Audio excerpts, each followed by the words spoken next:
I was out for a hike with Gaia in a forest near where I live, where there are some amazing rock formations. This particular stone I stumbled upon by chance caught my attention. There was a cavity at the bottom of the stone, which it really kind of drew me towards it. But it was then I started to see these shadows on the stone, which was really quite mesmerising. I stood there a wee bit mesmerised watching this shifting light. It was almost like the stone was alive itself and it was breathing with the rhythm of the forest. And as we walk around the stone here, you can see this cavity at the bottom there, right at the bottom right of the stone. And that's what really caught my attention initially.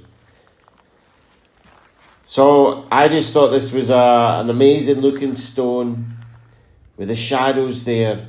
But then there was different things that started to capture my attention, which was really drawn me to it. As I walked around the side of the stone seemed to transform. From this angle, it looks like a face, like it had a presence. It looks like the head of a creature, an animal or a dinosaur. You can see the mouth there on the left of the stone with a nose or beak, an eye, and almost like a head. It was quite something to see this. I often see faces in stone and megaliths and in trees. It's something I've learned or perhaps become more aware of the further I go on my own journey. When I see a face on a boulder like this or on a standing stone at an ancient site, it feels like a direct connection to the ancients. And this is the cavity at the front of the stone, which initially caught my attention and where I stopped and then started to look at the shadows on the stone. So I was still very curious, so I wanted to see the rest of this stone. Again, in the middle of the forest, out for a walk with Gaia. And as I walked round the back of the stone, there's more intriguing cavities to this stone here.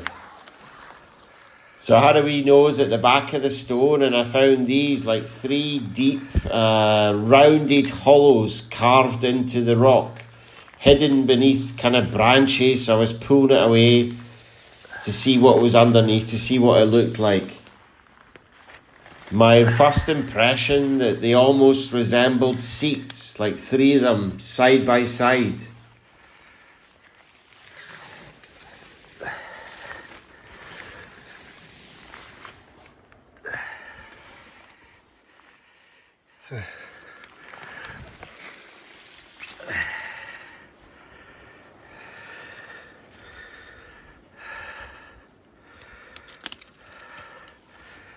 That's very interesting.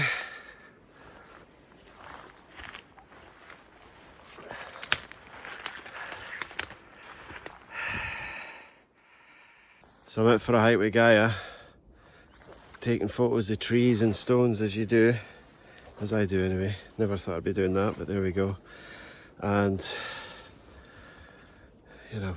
past this stone, immediately drawn to it, there's like a cavity at the front of it, so I stopped to have a look at that. And then obviously I was then drawn to the shadows. The shadows in the stone were absolutely magical.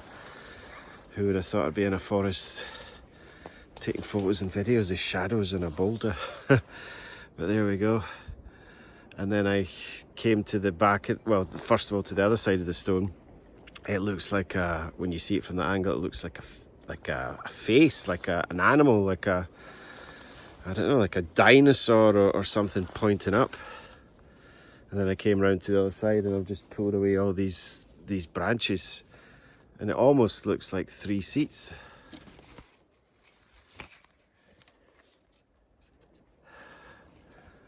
There's 3 different sizes. This one's the biggest one. And then this one here. And this one here, like 3 kind of cavities in the stone. It's quite something.